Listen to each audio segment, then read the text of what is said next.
I've said that I believe that we should uphold arrest warrants by the International Criminal Court. So does Prime Minister Netanyahu, can he no longer travel to New York City in light of that? Absolutely not. Prime Minister Netanyahu will continue to come to the U.S., will continue to come to New York City. That was not serious. You have to look at the law. The U.S. is not part of the ICC, and the mayor cannot decide for himself to arrest an international leader. There is no legal ground for that. He knows it. That was part of his campaign, to incite against the Prime Minister, against Israel. It's unfortunate, but I hope that now, when he will have the responsibility to lead this important city, he will understand the complexity, the diversity, and that he needs to make sure that everyone feels safe in this city. What's New York City going to look like after Zohran Mamdani officially becomes the mayor of New York?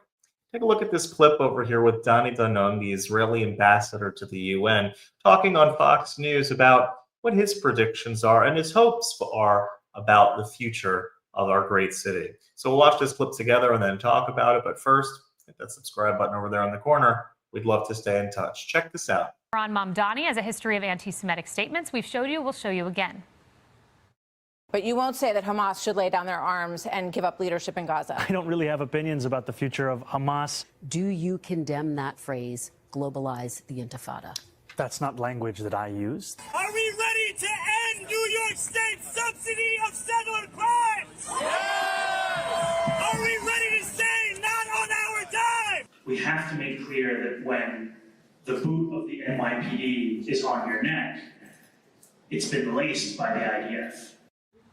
And then there's this bizarre and insulting video he posted about Hanukkah.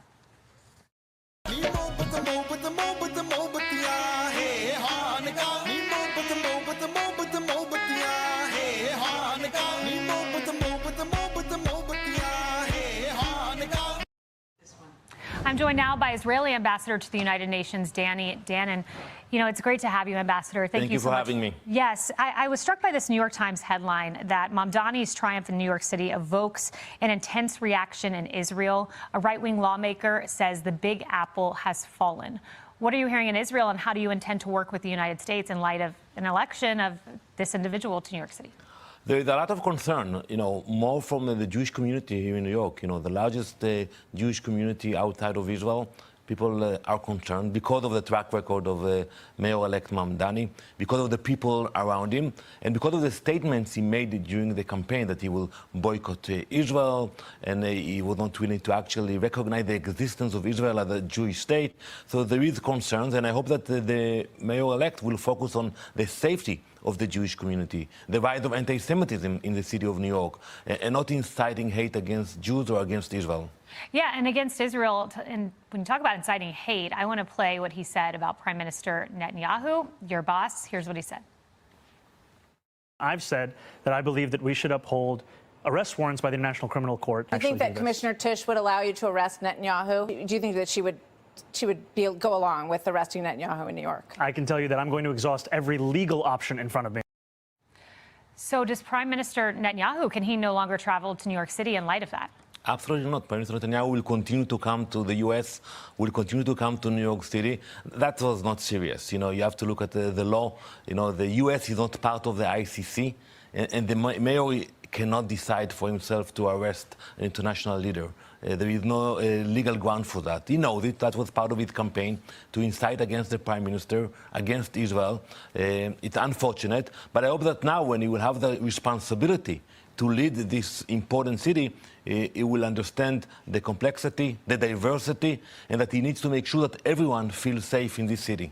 No doubt. And I want to put up an image, and this was out of Brooklyn, of anti-Semitic behavior that we have seen. There was a swastika that was spray painted. This is in New York City. We also saw those campus protests. I mean, is New York City going to see more of this? This is horrific. And here it is just this week. This is unacceptable. And when you look at the number that were published by the FBI, more than 1,000 incidents in the city, it's scary. And I think something must be done. And I think Jews should feel safe in the city. And I hope that the mayor will understand that. Maybe during the campaign, it served his needs to be so radical against Israel. But now with the mayor of the city, he will have to be more responsible. For sure, and we all hope for that. And there's this through line, in my viewpoint, from some of the things he said, and then you see this anti-Semitic behavior around the city. And I wonder, and I'm going to pull up a poll, these are exit polls from CNN on the election. Mamdani got 33% of Jewish voters, which is something that is really incomprehensible in light of everything we have just discussed and played. Why do you think that is? Is there a knowledge issue? How could a single Jewish voter vote for him? Well, you have more than 1 million Jews in the city. It's very diverse. People tend to go to the left, to the right, to the center. So it's not one idea, you know. So it's very diverse. You cannot look at the Jewish community as the one group.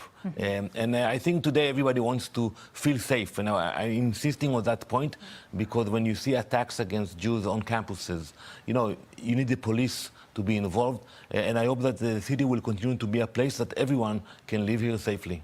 Yes, and the Anti-Defamation League, the ADL, said that they will be tracking his moves. There are a lot of people watching, I know, for certain. So thank you so much, Ambassador Danon, for being here today. The question of why Jews vote the way that they do is a long topic, and would love to talk about that at length at a different time. Part of the reason that many Jews vote in the way that they do, sometimes against their own interest, is because many Jews are Jews by birth and Jews by heritage, Jews by ethnicity, but not necessarily are they practicing, aware of, conscious of, embracing a lot of those Jewish ideas, values, or religious precepts. And so their guiding force in life isn't necessarily Torah and the observance of traditional Judaism. It's certain leftist worldviews, leftist tropes, visions of the world, ideologies that are foreign to actual Jewish thinking, Jewish religious thinking, and so forth. We'll talk about that at length at a different time. One thing I can agree, certainly in this video, with Danon, in that maybe he said certain things during the campaign to garner votes and to talk to the most radical base, and there's a lot of young people that would go for these things. There's a lot of people that are not originally from New York that would also go for this. These things that he said during the campaign, maybe he was saying those things to get elected. The thing I think that we can hope for is when he is actually sworn in, that he actually takes the responsibility that a mayor is supposed to take and make the city a place that is workable, that is safe for everyone that lives in it. My hopes are not all that high, I have to say, but I would love to be wrong about this, and 4 years from now say, hey, he actually did a pretty decent job. We'll see how it goes and how it unfolds. And if you like this content overall, hit that subscribe button over there in the corner. We'd love to stay in touch. Take care.